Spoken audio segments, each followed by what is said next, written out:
pigs. Okay, I'm a bit stressed. You're literally... I'm FLOFFAL. I'm a self-taught independent chef. I'm a whole carcass butcher. And I work with offal. Some of the biggest offal I've ever seen. The colours and everything. That, I think that is so exquisite. I had lamb's liver for the first time when I was 11 and it just blew my mind. And offal definitely got me into cooking. Offal taught me how to cook. It really registers with you that meat is an animal when you're like handling their organs and particularly their hearts. So I found it really symbolic in that way and really special. It all started really, I was working in the art world and I just came to realise that all I was thinking about was offal. And then I came up with the name FLOFFAL and then I had to do it. So yeah, literally within like 2.5 weeks of leaving the gallery, I was working at this butcher shop in Lewisham. Went through school and went to uni and I was cooking offal at uni. I used to do dinner parties for friends and I'd always try and like sneak offal into it and not tell them, and I'd make like a pate and they'd be like, oh my God, it's delicious. And my housemates, obviously the guys that I lived with, they were like, yeah, she was cooking like fucking over 1 kilo of pig's liver. It absolutely stank, blah, blah. And they were like, but this is delicious. I said, yeah, it is the same thing. It's just blended.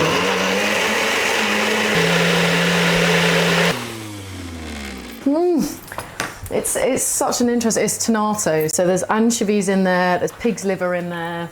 That's with the pork hearts. So with this, so all this stuff is braising down until it becomes really lovely and soft and like falling apart. That's going to be some of the water for the polenta.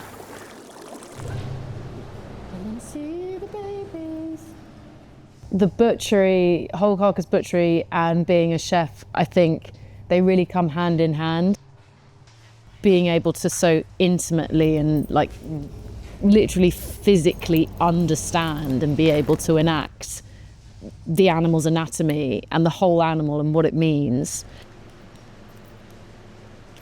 I'm surrounded by hanging like dead bodies. There is so much life here. It sounds really strange. What it takes to grow an animal. There's so many stages to it. So many people, so many processes involved. And the carcass and the animal and the flesh and the offal really represents that. So these are the hearts I'm going to be using for my event. So there's a water, like all of these lovely, very beautiful. Do you guys see how much there is of all of this here? How many people you could feed? It is so wasteful, and I do believe it's unethical and unjust to put all that work in and to get such little yield back. But it sort of like is in my hands. Like there's an element of responsibility there that I take very, very seriously, and is why I love my job. Like I said, it's like preservation of anatomy rather than cutting in and trying to just get what you want out of it. Oh, so that's a lot for one thumb. I find it incredibly emotional. FLOFFAL isn't about isolating offal and forgetting the rest of the animal. Actually, it's about re-homogenizing what we consider to be meat. Hey. Hi, love. How are you? Not bad, thanks. How are you? Okay, I'm a bit stressed. I've got a few extra things to do when I'm there. And I'm going to send you an updated menu to print out because there's been a few little changes, nothing major. But just so it's written out properly so people know what they're getting. I'll still be there for about 4. Wait.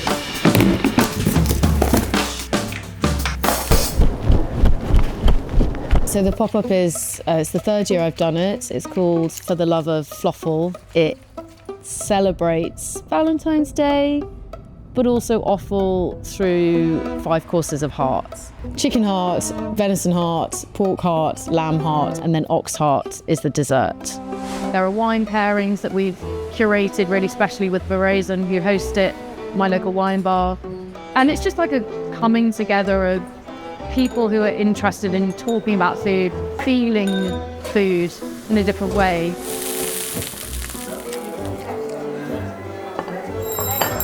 Obnoxious bell, sorry. So this is first course. This is confit chicken hearts that have been panéed And then there's a hawthorn mustard. I tend to call it being a butcher, chef and a scavenger.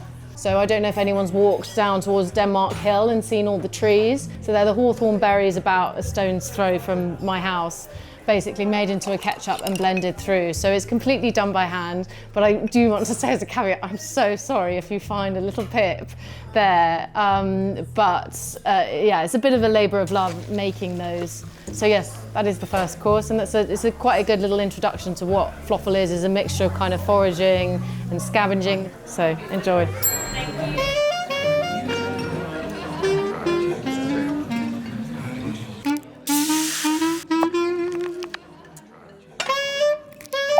This is meat.